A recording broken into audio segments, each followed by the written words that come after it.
Bismillahirrahmanirrahim. Assalamualaikum warahmatullahi wabarakatuh. Alhamdulillah. Wassalatu wassalamu ala rasulillah Sayyidina Muhammadin. Allahumma salli wa sallim wa barik alaih Ibni Abdillah wa ala alihi wa sahbihi wa mawalah wa man tabi'ahu ila yaumil qiyamah wa la hawla wala quwata illa billahi amma ba'd. Rabbi shrah li sadri wa yassir li amri wahlul 'uqdatam min lisani yafqahu qawli. Subhanaka la ilma lana illa ma 'allamtana innaka antal alimul hakim. Hadirin para pemirsa An-Nabawi TV yang mudah-mudahan dirahmati oleh Allah Subhanahu wa taala. Amin amin Allahumma amin. Alhamdulillah, hari ini kita sudah memasuki hari yang ke-20 dari bulan Ramadan 1441 Hijriah. Sebagaimana yang kita ketahui bahwa bulan Ramadan dibagi menjadi 3 bagian. 10 hari pertama adalah hari-hari penuh kasih sayang dari Allah. Mudah-mudahan 10 hari kemarin dari tanggal 1 sampai tanggal 10 kita mendapatkan rahmat Allah Subhanahu wa taala.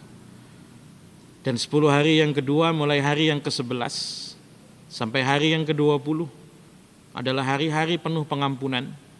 Maka mudah-mudahan dalam 10 hari yang kedua ini, tanggal 11 sampai tanggal 20 Ramadan, kita mendapatkan pengampunan dari Allah Subhanahu wa taala, dan mudah-mudahan kita tergolong orang yang mendapatkan pengampunan dan pembebasan dari siksaan api neraka dalam hari-hari 10 hari yang ketiga dari tanggal 21 besok hingga akhir bulan Ramadan.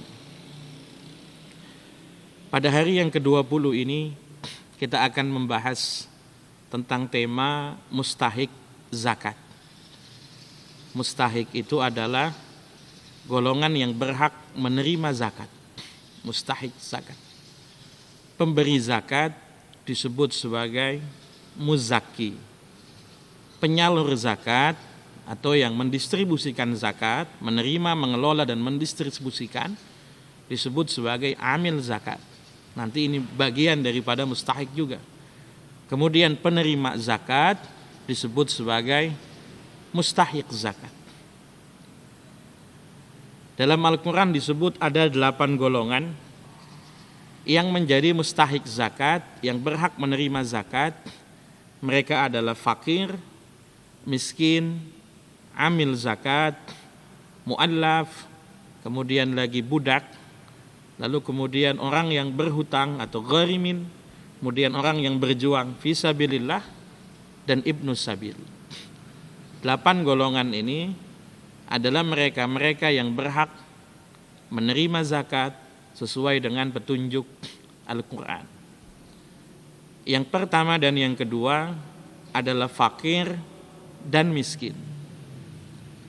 Fakir dan miskin ini dalam bahasa Indonesia dijadikan kata majemuk.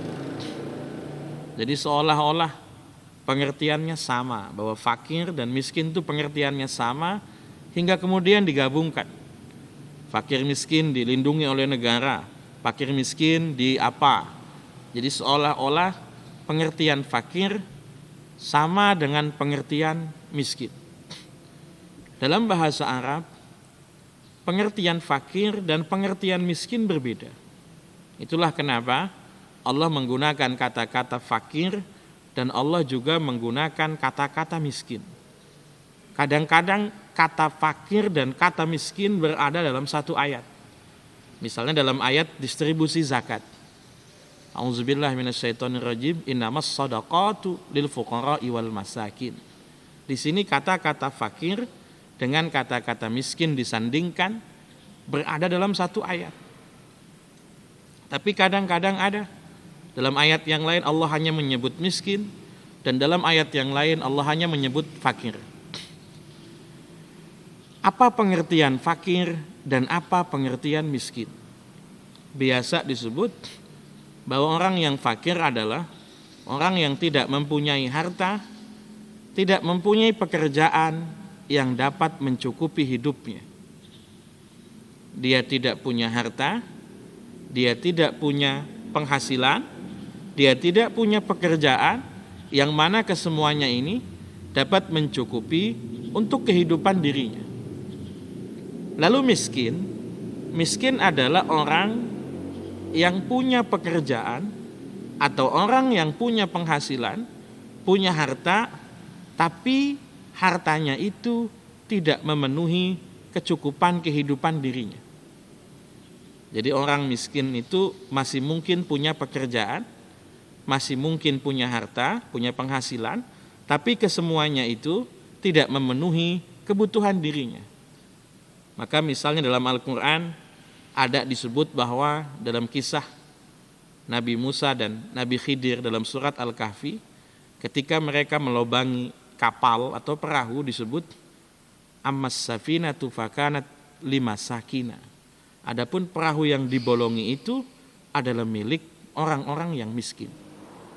Dari ayat itu dapat disimpulkan bahwa orang miskin itu mempunyai aset, mempunyai pekerjaan, tapi pekerjaan dan aset kekayaannya itu tidak memenuhi untuk kecukupan kebutuhan dirinya. Atau ada juga penafsiran yang kedua bahwa fakir dan miskin itu sama-sama tidak dapat memenuhi kecukupan kebutuhan dirinya. Tapi jika yang dipegang atau jika yang dimiliki lebih dari separuh kebutuhannya, maka dia disebut sebagai miskin. Tapi jika yang dimiliki tidak sampai separuh dari kebutuhan dirinya, maka dia disebut sebagai fakir. Saya ilustrasikan. Saya misalnya kebutuhan hidup satu hari butuh kira-kira 50.000. Saya memiliki 30.000, kebutuhannya 30.000, kebutuhannya 50.000, dan saya memiliki 30.000, saya disebut sebagai orang yang fakir. Tapi misalnya di kasus yang lain, saya punya kebutuhan 50.000, tapi saya hanya punya uang hanya sekitar 15-20.000 atau kurang dari separuhnya.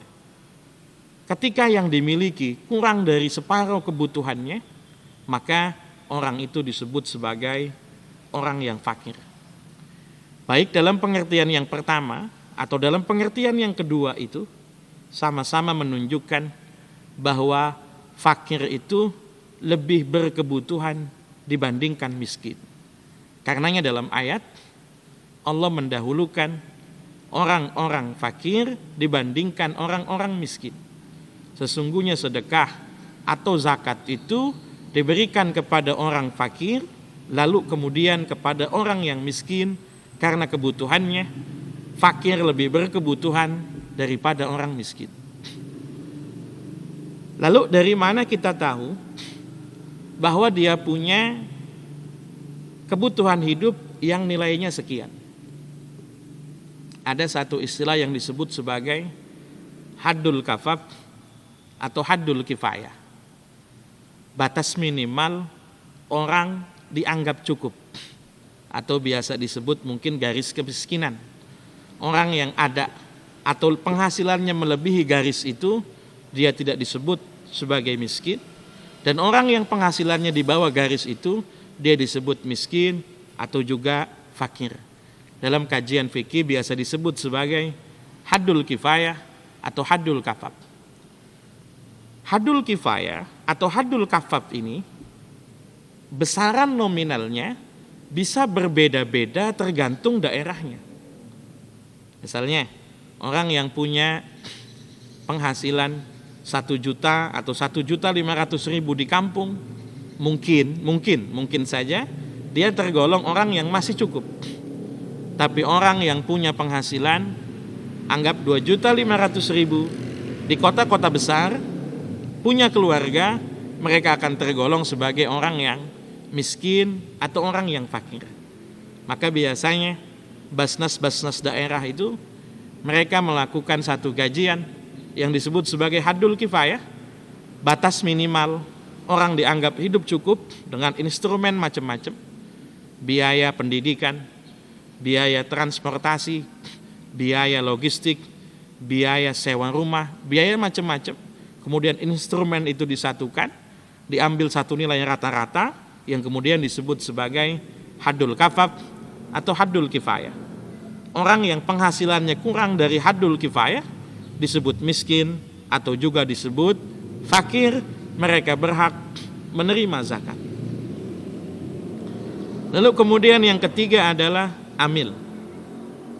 Adalah orang atau dalam masa saat ini adalah lembaga yang punya otoritas untuk mengatur, mengelola, dan mendistribusikan zakat. Pembahasan mengenai amil ini akan lebih detailnya pada kajian besok di tanggal 21. Jadi kita skip. Kita akan langsung kepada golongan berikutnya. 1 fakir, 2 miskin, 3 amil, dan yang keempat adalah al-mu'allafatu qulubuhum. Orang-orang yang dilunakkan hatinya. Dalam pengertiannya mu'allaf adalah orang yang baru saja memeluk agama Islam, atau orang yang diharapkan bisa memeluk agama Islam. Al-mu'allafatu qulubuhum. Ya, jadi 2 macam. Orang yang baru saja memeluk agama Islam, atau orang yang diharapkan bisa memeluk agama Islam. Ada orang yang kadang-kadang sebab dia mendapatkan hidayah, beralih keyakinan, masuk agama Islam, kadang-kadang jalan masuk Islamnya itu ditempuhnya dengan kesulitan hidup. Dia terputus dari biaya nafkah keluarganya, dia kehilangan mata pencahariannya, maka saudara-saudara baru kita itu juga mempunyai hak dalam zakat yang disebut sebagai hak mu'allaf. Orang-orang yang baru saja memeluk agama Islam. Kemudian yang kelima adalah budak atau hamba sahaya. Di masa dahulu ada yang disebut sebagai budak. Orang yang tidak punya kemerdekaan dirinya. Orang yang menjadi milik orang lain. Sebagian budak-budak itu ada yang kemudian dijanjikan akad mukatab atau akad kitabah. Dia dijanjikan misalnya, kamu budak dulu saya beli, anggap saja 50 juta. Kalau kamu mampu bayar saya 50 juta, dalam beberapa kali cicilan, kamu berhak bebas. Kamu akan saya bebaskan, kamu akan saya merdekakan.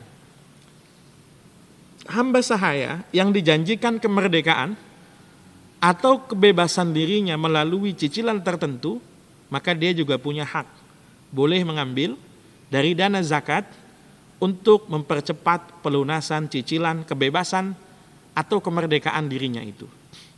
Lalu kemudian yang keenam adalah gharimin, orang-orang yang mempunyai hutang, yang hutangnya itu adalah untuk hal-hal yang sifatnya bermanfaat. Bisa jadi hutangnya sifatnya pribadi tapi hal-hal yang bermanfaat, atau bisa jadi hutangnya untuk hal-hal yang bersifat sosial. Ada orang yang sebab semangatnya, kemudian dia berhutang untuk membangun masjid, dia berhutang untuk melakukan satu kegiatan sosial, dia berhutang untuk yang kemudian dia tidak mampu membayar hutangnya.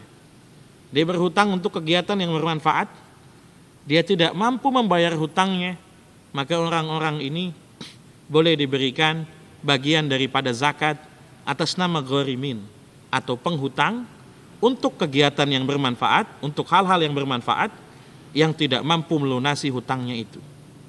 Kemudian lagi yang ketujuh adalah disebut sebagai fi sabilillah, orang-orang yang berjuang di jalan Allah. Di masa dahulu fi sabilillah itu diartikan sebagai orang-orang yang berjuang, berjihad, berperang di jalan Allah yang bukan merupakan tentara bayaran. Jadi di masa dahulu ada yang namanya jihad. Jihad fi sabilillah dalam bentuk fisik atau berperang.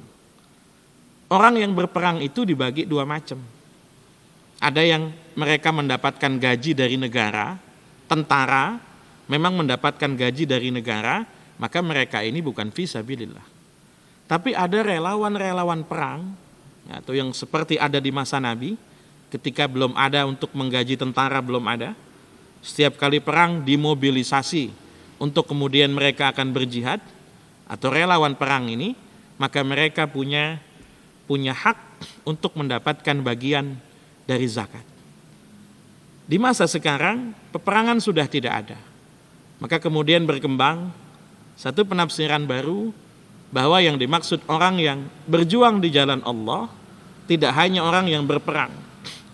Dalam mazhab Syafi'i ada pendapat Imam Al-Qaffal yang menyebut bahwa fisabilillah adalah jami'u wujuhil khair.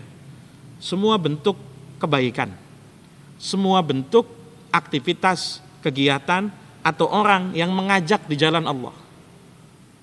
Maka kemudian dana fisabilillah itu diperuntukkan untuk kegiatan-kegiatan yang bersifat umum, yang bersifat sosial atau apapun yang kira-kira merupakan perjuangan fisabilillah. Dan yang terakhir adalah ibnu sabil. Orang yang kehabisan bekal dalam perjalanannya yang bukan maksiat.